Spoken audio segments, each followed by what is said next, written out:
Praise the Lord. యేసు రాజా వందనం. యేసయ్యా వందనం. మమ్ము రక్షించే దేవా స్తోత్రం. మమ్ము కరుణించే దేవా ఆరాధన. Praise the Lord. Praise the Lord. ఆత్మదేవా వందనం. ఆత్మదేవా స్తోత్రం. ఆత్మదేవా ఆరాధన. ఆత్మదేవా మహిమ. Praise the Lord. Praise the Lord. ప్రియమైనటువంటి సహోదరి సహోదరులారా, ఈరోజు మన జీవితాలను పరీక్షించుకున్నట్లయితే ఈ ఆధునిక ప్రపంచంలో ఎక్కడ చూసినా అనేకమైనటువంటి శోధనలు, మరి ముఖ్యంగా మన యొక్క సంస్కృతి, మన యొక్క సాంప్రదాయాలు కొన్ని సందర్భాలలో కాంప్రమైజ్ చేసుకుంటున్నాం. ఇతర యొక్క సంస్కృతిని, సాంప్రదాయాలను, మన సాంప్రదాయాలను వదిలిపెట్టి యూరోపియను, ఇతర దేశాల సంస్కృతిని, వాళ్ళ యొక్క పద్ధతులను, వాళ్ళ యొక్క ఆచారాలను మనము అలవాటు చేసుకుంటున్నాం.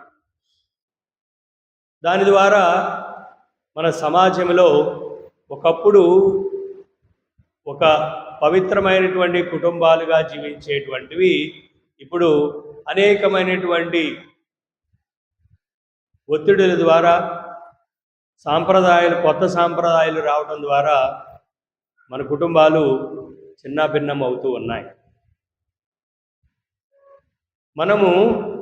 మనం అనేక సందర్భాలలో రకరకాల బలహీనతల ద్వారాను, వ్యామోహాల ద్వారాను, కోరికల ద్వారా, ఆశయాల ద్వారా మనలో అనేకమైనటువంటి శోధనలు వస్తాయి.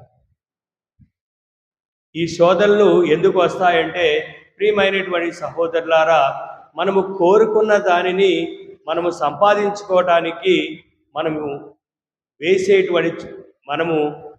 తీసుకున్నటువంటి దారి మంచి దారి కాదు.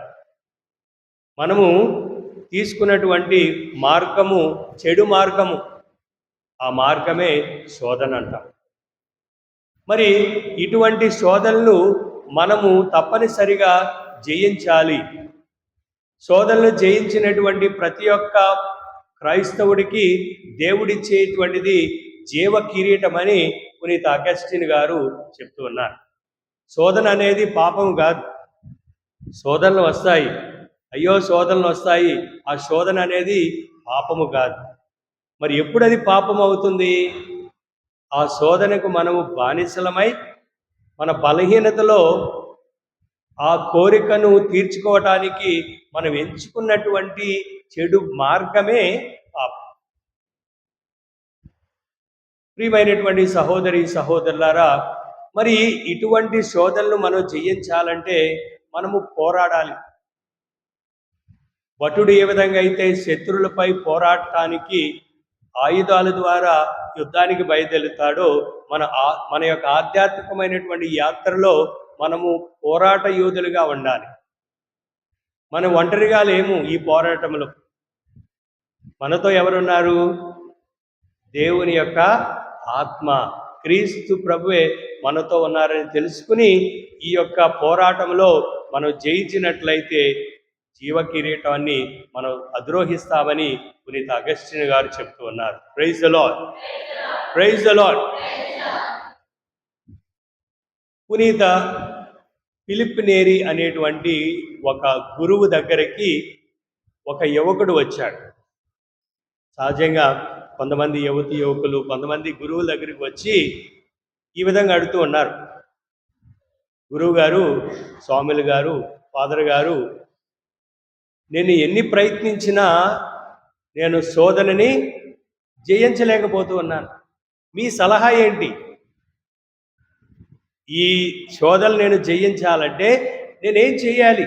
మీ సలహా నాకు చెప్పండి అని చెప్పినప్పుడు ఆ ఫిలిప్పినేరి గురువు గారు కొన్ని సలహాలు ఇచ్చారు ఈ యువకుడికి. ఇంటికి వెళ్ళి కొన్ని రోజుల తర్వాత మళ్ళీ తిరిగి వచ్చాడు. తిరిగి వచ్చి, ఫాదర్ గారు ఏమి లాభలే, ఏమీ లాభం లేదు, మీరు ఎన్ని సలహాలు ఇచ్చినా ఇంకా అనేకమైనటువంటి శోధనలు వస్తూనే ఉన్నాయి, శోధనలో నేను పడుతూనే ఉన్నాను, నేనేం చెయ్యాలి అన్నప్పుడు ఆ గురువు గారు ఆలోచించి, రేపు ఉదయాన్నే ఇదే సమయానికి నువ్వు రా అని చెప్పినప్పుడు త్వరగా లేచి తను తయారు చేసుకుని గురువు ఏమి చెప్తాడో, శోధనలు చేయించడానికి ఎటువంటి సలహాలు మరి ఇంకా ఇస్తాడో అని త్వరగా వచ్చి గురి నిలయాన్ని దగ్గరికి వచ్చి ఉన్నాడు. గురువు గారు తన గురు నిలయం నుండి బయటకు వచ్చి ఈ విధంగా చెప్తూ ఉన్నారు, ఇదిగో ఆమెడి దూరంలో ఒక చెట్టు ఉంది, ఆ చెట్టు కింద అనేకమైనటువంటి ఇటుకరాళ్ళు ఉన్నాయి, ఆ ఇటుకరాళ్ళన్నీ ఒక్కొక్కటిగా నువ్వు తీసుకొచ్చి ఈ గురు నిలయం ముందల పేర్చు. ఈ మార్గంలో అనేకమైనటువంటి రాళ్ళు రప్పలు తర్వాత ముళ్ళు ఉన్నాయి, జాగ్రత్త సుమా, ఒక్కొక్కటి తీసుకొచ్చి పేర్చు అని గురువు చెప్పి తన పనిలో నిమగ్నుడయ్యాడు. ఈ యువకుడు గురువు గారు చెప్పిన విధంగా చక్కగా జాగ్రత్తగా ఏ ముళ్ళు దిగకుండా రప్పలు దిగకుండా ఒక్కొక్క రాయి తీసుకుని గురు నిలయం దగ్గర పేర్చాడు. రోజంతా పట్టింది. అప్పుడు గురువు గారి దగ్గరికి వచ్చి, మీరు చెప్పినటువంటి పని అయిపోయింది, నన్ను ఇంకేం చేయమంటారు? మంచిది, నీవు ఇంటికి వెళ్ళి విశ్రాంతి తీసుకుని మళ్ళీ ఉదయమే ఇదే సమయానికి రా అని చెప్పినప్పుడు అదేవిధంగా ఆ యువకుడు వెళ్ళి మరుసటి రోజున వచ్చాడు. మళ్ళీ ఫిలిప్పినేరి గురువు గారు ఈ విధంగా చెప్తూ ఉన్నాడు మళ్ళీ ఆ యువకునితో, నువ్వు ఏ విధంగా అయితే ఈ రాళ్లను నువ్వు ఇక్కడ గురు నిలయం దగ్గర నువ్వు పేర్చావో అదేవిధంగా మళ్ళీ తిరిగి ఆ యొక్క రాళ్లను యథావిధిగా ఉన్నటువంటి చెట్టు కిందకి నువ్వు చేర్చు అన్నాడు. యువకుడికి ఆలోచన, కోపము, ఇంకా ఏం చెప్పాలో తెలియలేదు. ఈ గురువు గారికి ఏమైనా పిచ్చి పట్టిందా? నిన్నేంటో మొత్తం అన్ని రాళ్ళు మోయించాడు, మళ్ళీ ఈరోజు మళ్ళీ అదే రాయలు తీసుకెళ్ళి యథావిధిగా పేర్చమంటున్నాడు ఏమిటి అని కొనుక్కుంటా మళ్ళీ అదే విధంగా యథావిధిగా ఆ చెట్ల కిందకి ఈ ఇటుక రాళ్లను పేర్చాడు. 2 రోజులు అయ్యింది. మళ్ళీ తిరిగి వచ్చి గురువుని అడుగుతూ ఉన్నాడు, గురువా, మీరు చెప్పినటువంటి పని నేను శిరసావహించి చేశాను. అప్పుడు ఫిలిప్పినేరి గురువు గారు ఈ విధంగా ఆ యొక్క యువకుడిని ప్రశ్నిస్తూ ఉన్నాడు, ఈ 2 రోజులు నీ యొక్క శోధనలు ఏమైనాయి? శోధనలా పాడా? ఒక్క శోధన రాలేదు, ఎందుకంటే నాకు సమయమే లేదు. నేనేం చేస్తున్నాను? నా రాళ్లను మోస్తూనే ఉన్నాను. ఈ సమయంలో నాకు ఎటువంటి శోధనలు రాలేదు. నా యొక్క పనిలో నేను నిమగ్నమయ్యాను. శోధనలకు ఎటువంటి తావు లేదు. Praise the lord, praise the lord. ప్రియమైనటువంటి సహోదరి సహోదరులారా, ఈ సంఘటన నుండి మనం తెలుసుకోవాల్సింది, మనం ఎప్పుడైతే దేవుడిచ్చినటువంటి మన యొక్క బాధ్యతను తూచా తప్పకుండా శిరసా వహించి మన పనిలో నిమగ్నమవుతామో సైతాని యొక్క ప్రలేపము, సైతాని యొక్క ప్రలోభాలు, సైతాని యొక్క ప్రమేయము మన జీవితాల్లో ఉండదని మనం తెలుసుకోవాలి. Praise the lord, praise the lord. అవునా కాదు? మన పనుల్లో మనం నిమగ్నమైతే దేవుడిచ్చినటువంటి కార్యాల్లో మనం సంపూర్తిగా పూర్ణ హృదయంతో పూర్ణ శక్తితో దేవుణ్ణి స్తుతిస్తూ దేవుని ఆరాధిస్తూ దేవుని ప్రేమిస్తే శోధనలు ఎక్కడుంటాయి అన్నటువంటి విషయాన్ని ఈరోజు ప్రత్యేకంగా మనం తెలుసుకోవాలి ప్రియమైనటువంటి సహోదరులారా. అయితే ఈ శోధనలు ఎప్పుడు వస్తాయి? ఈరోజు మనం విన్నటువంటి సుశేషపట్నంలో మనం తెలుసుకోవాలి, సహజంగా శోధనలు ఎప్పుడు వస్తాయి? ఎప్పుడు వస్తాయి? ఎవరైనా చెప్పగలరా? శోధనలు ఎప్పుడు వస్తాయి? ఎప్పుడు వస్తాయి? దేవునికి దగ్గరగా ఉన్నప్పుడు వస్తాయా? ఉపవాసం ఉన్నప్పుడు వస్తాయా? మొట్టమొదటిగా ప్రియమైనటువంటి సహోదరి సహోదరులారా, అందరూ తెలుసుకోవలసినటువంటిది మొట్టమొదటిది, శోధనలు మనం ఒంటరిగా ఉన్నప్పుడు వస్తాయి. Praise the lord, praise the lord. చూడండి, ఆదిలో అవ్వ ఒంటరిగా ఉన్నప్పుడు సైతానుడు శోధించాడు. ఒంటరిగా ఉన్నప్పుడు, తన భర్తతో ఉన్నప్పుడు ఎప్పుడు సైతానుడు శోధించలేదు. మనం కూడా మన జీవితంలో, కుటుంబ జీవితంలో, వివాహ జీవితంలో ప్రియమైనటువంటి సహోదరి సహోదరులారా, ఆలోచించండి. ఏ వ్యక్తి అయితే, ఏ భర్త అయితే, ఏ యొక్క వివాహపు స్త్రీ అయినా సరే ఒంటరిగా ఉన్నప్పుడే శోధనలో పడతారని తెలుసుకోవాలి.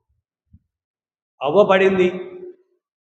అదేవిధంగా యోసేపు, పొతీఫు భార్య యోసేపును ఒంటరిగా ఉన్నప్పుడు శోధించింది. యేసయ్య ఈరోజు ఒంటరిగా ఉన్నప్పుడు సైతానుడు యేసు ప్రభుని శోధించింది. మనము ఒంటరిగా ఉన్నప్పుడు మనము శోధనలో పడతామని గ్రహించాలి. అందుచేత మనం ఒంటరిగా ఉండకూడదు. ఆదిలోనే దేవుడు మానవుడు ఒంటరిగా ఉండటానికి ఆయన ఇష్టపడలేదు. తనకు తోడుగా సహభాగిని, సహకారిని దేవుడు తన యొక్క ప్రేమతో సృష్టించినటువంటి ఒక అద్భుతమైనటువంటి శక్తి అయినటువంటి ఒక స్త్రీని మానవుడికి ఇచ్చాడు. ఇద్దరు కలిసి శక్తి కలిగి జీవించటానికి, పవిత్రంగా జీవించటానికి, దేవుని యొక్క ప్రణాళికకు శిరస వహించి జీవించటానికి, సైతానుని జయించటానికి వారిరువురిని ఒకరినిగా చేశాడు ఆదిలో దేవుడు. Praise the lord, praise the lord. తద్వారా ప్రియమైనటువంటి సహోదరులారా, ఒంటరిగా ఉన్నప్పుడే మనం చిన్న చిన్న తొంటరి పనులు చేస్తాం. మరి ఆలోచించండి, నేను అటువంటి ఒంటరిగా ఉన్నప్పుడు సైతానికి బానిస అవుతున్నానా లేదా అని మనల్ని మనము పరీక్షించుకోవాలి. రెండవది, ప్రియమైనటువంటి సహోదరి సహోదరులారా, మనం ఎప్పుడు శోధనలో పడతామంటే మనం ఎప్పుడైతే మంచి కార్యాలు చేయటానికి నిర్ణయించుకుంటామో, మంచి కార్యాలు చెయ్యాలి అన్నప్పుడు సైతానుడు, అందరూ అంటాం కదా, నేను మంచికెళ్ళి చెడు తెచ్చుకుంటున్నాను, నేను మంచి చేద్దామంటే అనేకమైనటువంటి శోధనలు.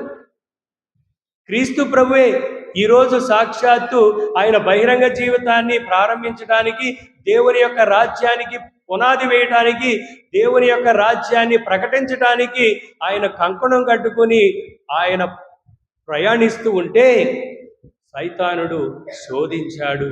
ప్రియమైనటువంటి సహోదరుడు, మనం ఎంత సాక్షాత్తు దేవుని యొక్క స్వభావాన్ని, దేవుణ్ణినే సైతానుడు శోధిస్తే మానవులమైనటువంటి మనమెంత ఈ సైతానికి?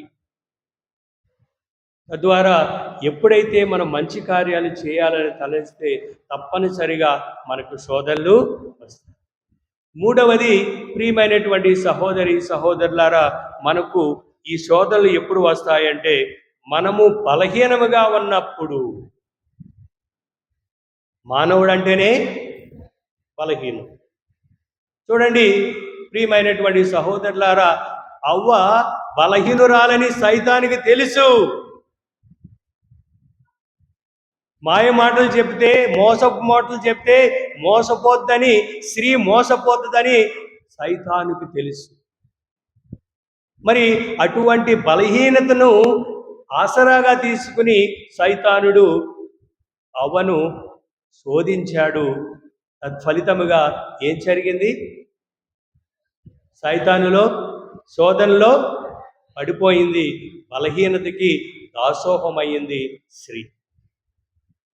మనం కూడా ఆలోచించండి, ఏ విధమైనటువంటి విషయాలలో నేను బలహీనంగా ఉన్నాను, ఎటువంటి సందర్భాలలో నా బలహీనతను ఆసరాగా తీసుకుని నన్ను సైతానుడు శోధిస్తూ ఉంది, బానిస చేస్తుందని మనము పరీక్షించుకొని దాని నుండి మనము విముక్తి పొందటానికి ఈ 40 రోజులు దేవుడిచ్చినటువంటి గొప్ప శక్తిగా, అనుగ్రహ దినాలుగా మనం ప్రవర్తించాలి.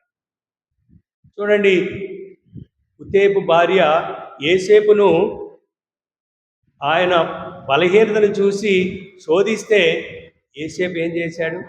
పారిపోయాడు. మనము కూడా నేను బలహీనున్నట్లయితే ఆ పరిస్థితి నుండి మనము వైదొలిగించుకోవాలి, పారిపోవాలి దేవుడిచ్చినటువంటి శక్తి ద్వారా. అదేవిధంగా యేసు ప్రభు బలహీనుడు, 40 రోజులు 40 రాత్రులు ఆయన తినకుండా బలహీనుడై ఉన్నప్పుడు సైతానుడు శోధించాడు, కానీ సైతానుని ఆయన జయించాడు. మరి అటువంటి అనుగ్రహాలు మనకి ఎల్లప్పుడూ దేవుడు దయచేయాలి. ఈరోజు మనం విన్నటువంటి సుశేష పట్టణంలో ప్రియమైనటువంటి సహోదరి సహోదరులారా, 3 శోధనలు మనము విన్నాం. క్రీస్తు ప్రభుని సైతానుడు 3 విధాలుగా 3 శోధనలతో శోధించింది. మొట్టమొదటిది ఈ యొక్క శోధన శరీరానికి సంబంధించినటువంటి శోధన. రెండవది ప్రియమైనటువంటి సహోదరి సహోదరులారా, లోక ఆశలకు సంబంధించినటువంటి శోధన. మూడవది హృదయానికి సంబంధించినటువంటి శోధన. ఈ 3 శోధనలు మానవులమైనటువంటి మనందరికీ వర్తిస్తాయి. అయితే ఈ శోధన విశ్వాసి ఎప్పుడు శోధింపబడతాడంటే, మనం ఎప్పుడు శోధించబడతామంటే, యాకోబు రాసినటువంటి లేఖ 1వ అధ్యాయము 14వ వచనంలో చూసినట్లయితే ఎప్పుడు మనము శోధింపబడతామంటే, తన దుష్ట వాంఛలచే తానే ఆకర్షింపబడి చిక్కుబడినప్పుడు మానవుడు శోధింపబడు. శోధన అంటే ఏమిటి? ఇందాక చెప్పాను, ఒక కోరికను కోరుకున్నప్పుడు, ఒక ఆశను మనము కోరుకున్నప్పుడు ఆ ఆశను పొందడానికి మనం ఎంచుకునేటువంటి చెడు మార్గమే శోధన. మనకు శోధనలు ఎందుకు వస్తాయంటే, మనము దుష్ట వాంఛలతో ఆకర్షణలకు మనం ఆకర్షితులమైనప్పుడు మనము శోధనలో పడతాం. మరి ప్రియమైనటువంటి సహోదరులారా, యూదా ఇస్కారియోతు ఒక దాని గురించి ఆకర్షించబడ్డాడు. ప్రభుని ఒక ముద్దు ద్వారా ఆయనను యూదులకు అప్పగించాడు. తన హృదయంలో ఆ కోరిక ఉంది. ఏ కోరిక అది? నేను 32 నాణ్యాలని నేను పొందాలి, ఆ ధనాన్ని సంపాదించుకోవాలి అనేటువంటి ఆ యొక్క ఆశ, కోరిక తన హృదయంలో రగులుతూ ఉంది. కోరిక, ఆశ ఉంది. మరి ఆ ఆశను ఆయన తీర్చుకోవడానికి ఎంచుకున్నటువంటి మార్గము సరైన మార్గమా, చెడు మార్గమా? ఆలోచిస్తే అది చెడు మార్గం. తద్వారా ఆయన పాపం చేశాడు, శోధనలో చిక్కుకున్నాడు. ప్రియమైనటువంటి సహోదరులారా, మొట్టమొదటిది శరీరానికి సంబంధించినటువంటి శోధనలు.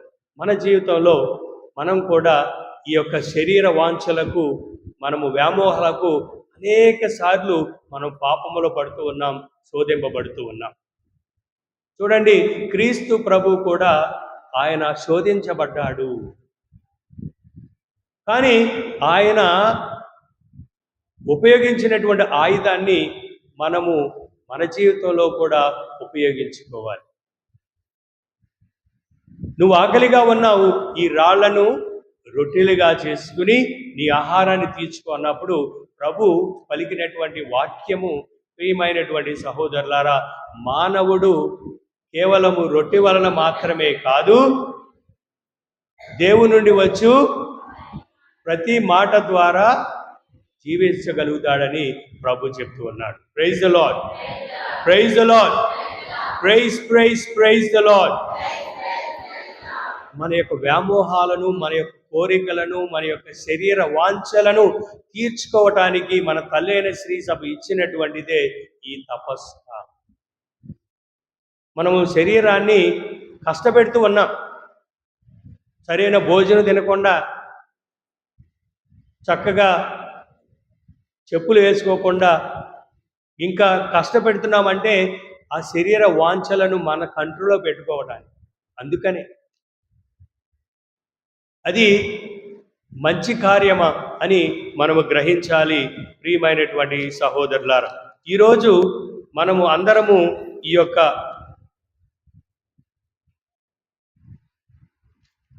ఏసావు ఏ విధంగా అయితే తన యొక్క జ్యేష్ఠపుత్రత్వాన్ని ఒక ఏసావు రొట్టెను, చిక్కుడుకాయల పులుసును వడ్డించగా ఏసావు తిని త్రాగి తన జ్యేష్ఠ పుత్రత్వాన్ని వదులుకున్నాడు ఈ యొక్క శరీర వాంఛను తీర్చుకోవడానికి. పునీత పౌలుడు రోమీలకు రాసిన లేఖ 7వ అధ్యాయము 18వ వచనంలో మనం చూసినట్లయితే, పునీత పౌలుడు రోమీలకు రాసిన లేఖ 7వ అధ్యాయము 18వ వచనం, నాయందు అనగా నా భౌతిక శరీరమునందు మంచు అనేది లేదని నాకు తెలియదు. చూడండి, మన యొక్క భౌతిక శరీరంలో మంచు అనేది లేదు. ఈ శరీరము మట్టి నుండి వచ్చింది, మట్టిలోనే కలిసి. మరి అటువంటి శరీరాన్ని మనము మన కంట్రోల్లో పెట్టుకోవాలి, బానిస అవ్వకూడదు. దానికి అనుగుణంగా ఈరోజు ప్రభు మనకందరికి ఇచ్చేటువంటి సందేశం, ప్రియమైనటువంటి సహోదరులారా, మన శరీర వాంఛలను మనము బానిసలవ్వకుండా ఉండటానికి ప్రయత్నించాలన్నదే ప్రభు కోరిక. పునీత పౌలుడు గలతీలకు రాసిన లేఖ 5వ అధ్యాయం 17వ వచనంలో, పునీత పౌలుడు గలతీలకు రాసిన లేఖ 5వ అధ్యాయం 17వ వచనంలో, ఏలయనా ఆ శరీరము కోరినది ఆత్మ కోరటానికి విరుద్ధముగా ఉంటాయి. చూడండి, శరీరము ఒకటి కోరుకుంటే ఆత్మ మరొక కోరుకుంటే. మానవుడు అంటే ఎవరు? నేను చాలాసార్లు చెప్పాను, అందరూ మానవులంటే ఎవరు? అమ్మా, మానవుడంటే ఎవరు? మీరు కాదు, అనుకున్నవారు. మానవులంటే ఎవరు? ఆత్మ శరీరము కలయికే మానవుడు. నేను చాలాసార్లు చెప్పాను, ఆత్మ శరీరము కలయికే మానవుడు. శరీరాన్ని సుఖపెడతాం, శరీరాన్ని బాగు చేసుకోవడానికి, సుఖపెట్టడానికి ఎన్నో పనులు చేస్తాం. మరి ఆత్మను సుఖపెట్టడానికి, ఆత్మను రక్షించుకోవడానికి మనం ఏం చేస్తున్నామో మనం ఆలోచించాలి. మన ఆత్మను రక్షించుకోవాలంటే మన తల్లి అని శ్రీ సభ మనకిచ్చేటువంటి 3 ముఖ్యమైనటువంటి విషయాలు: ప్రార్థన, ఉపవాసము, పుణ్యక్రాయ. ఇది చేస్తే తప్పనిసరిగా మన ఆత్మను మనం రక్షించుకుంటాం. అంతేవిధంగా పునీత పౌలుడి రోమీలకు రాసిన లేఖ 8వ అధ్యాయము 13వ వచనంలో మనము శరీర వాంఛలను జయించాలని పునీత పౌలుడు చెప్తున్నాడు. ఏలయనా, ఆగండి, ఇక్కడ చదవండి, మగవాళ్ళు చదవండి, ఒకసారి చదివిన వాళ్ళు చదవద్దు, మిగతా చదువు. ఏలైనా గట్టిగా చదవండి, నాకు వినపట్ల. ఏలైనా మీరు శరీర అనుసారులై జీవించినచో తప్పక మరణిస్తారు. చూడండి, పౌలు గారు చెప్తున్నారు, మీ యొక్క శరీర వాంఛలకు, కోరికలకు మీరు యొక్క బానిసలు అయితే మనం తప్పనిసరిగా ఏమవుతాం? మరణిస్తామని పౌలు గారు చెప్తున్నారు. ఇంకా కానీ ఆత్మచే పాపక్రియలను విడనాడి నశింపజేసినట్లయితే మనము జీవిస్తామని దేవుని వాక్కు చెప్తుంది. Praise the lord, praise the lord. మరి మానవులమైనటువంటి మనము ఒకళ్ళని ఏలెత్తి చూపకూడదు.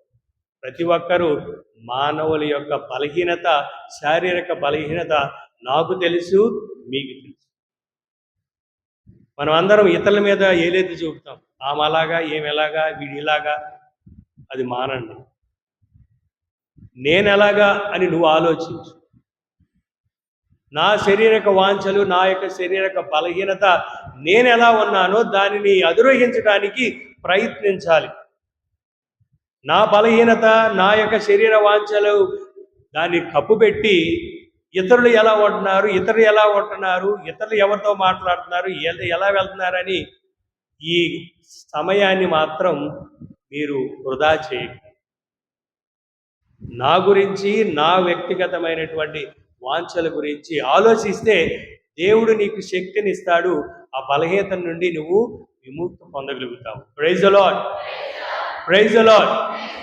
తద్వారా ఈ శరీర వాంఛలకు మనము స్వస్తి చెప్పి ఆత్మను రక్షించుకోవడానికి ప్రయత్నించడానికి ప్రభు మనల్ని ఈరోజు మొదటి శోధన నుండి ఏ విధంగా జయించబడ్డాడో మనకి తెలియపరుస్తున్నాడు. ఈ శరీర వాంఛలను మనము జయించాలి. రెండవది, ప్రియమైనటువంటి సహోదరులారా, లోక ఆశలకు సంబంధించినటువంటి శోధన. ఈ లోకములు అనేకమైనటువంటి ఆశలు ఉన్నాయి. ఈ లోకములు ఎటు చూసినా సోదరులే. ఉదయమే లేకటమే గమ్మత్తుగా ఉండదు. నేను పోయిన ఆదివారం అందరితో పాటు మన గ్రామస్తులను కలవటానికి బైక్ మీద వెళ్తే ఒక చోట కొంతమంది పిల్లలు ఒక 8-5 పిల్లలు కూర్చుని వాళ్ళు ఏం చేస్తున్నారో, నేను వచ్చానా ఇతరులు ఉన్నారనేటువంటి ఆలోచన లేకుండా సెల్ ఫోన్లో ఆడుకుంటున్నారు. ఉదయం ఎవరు వస్తున్నారు ఏంటో ఎవరికి తెలియదు. పిచ్చోళ్ళు అయిపోయారు. మనలో కూడా చాలామంది పిచ్చోళ్ళు ఉన్నారు. పిచ్చి సెల్ ఫోన్లో పిచ్చికి మెంటలెక్కుతాం, మనం మెంటలోళ్ళు అయిపోతాం. చూడండి, మన పిల్లలు మెంటలో పిచ్చోళ్ళు అవ్వకుండా చూసుకోవాలి. మనం పిల్లోడు ఏడుస్తున్నాడంటే ఏమి ఇస్తున్నావు వాడి చేతిలో? Cell phone. అరే నువ్వు పిచ్చోడు అవరా, తీసుకో. ఇదేగా మనం నేర్పించేది. చిన్నప్పుడు ఏం చేసేవాళ్ళు? బచ్చల సత్యవతి గారు, మీ పిల్లలు ఏడ్చినప్పుడు నువ్వేం చేసావమ్మా? ఏం చేసావమ్మా నీ చిన్నపిల్లల్ని? అమ్మా ఉయ్యాలు వేసి ఊపి పాటలు పాడి గొడవ చేస్తే ఒకటి కొట్టి శిక్షించి ఖండించేవాడు. కానీ ఈ రోజుల్లో ఉయ్యాలలు లేవు, ఏమీ లేవు. ఏముండాయి చేతిలో? Cell phone. ఒక పిచ్చోడు అవరాని మనమే నేర్పిస్తాం. సమాజం ఎటుపోతుందో, మనం ఎక్కడికి వెళ్తున్నాం? బస్ స్టాండుల్లో, కాలేజీకి వెళ్ళేటప్పుడు నడిచేవాళ్ళు అసలు ఏం నడుస్తుందో, ఎదురు నుండి ఏం వస్తుందో ఎవడ పట్టించుకోడు. ఫోను. బైక్ మీద వెళ్ళినప్పుడు ఫోన్, ఒకటి తలకాయ ఎలా ఉంటుంది, ఒకటి తలకాయ ఎలా ఉంటుంది. ఎదురు నుండి ఎవడు వస్తాడో ఎవడికి తెలియదు. ఆడు వెళ్ళి ఇంకోని గుద్దుతాడు. ఏంటి మనకున్న మైండ్ ఉందా? చూడండి ప్రియమైనటువంటి సహోదరి సహోదరులారా, ఇది నాశనానికి కొని తెచ్చుకుంటున్నాం. మరి అటువంటి కోరిక నుండి నన్ను నేను విముక్తి చేసుకుంటున్నానా, నన్ను నేను కాపాడుకుంటున్నానా, మనం ప్రయత్నించాలి. ప్రియమైనటువంటి సహోదరులారా, praise the lord, praise the lord.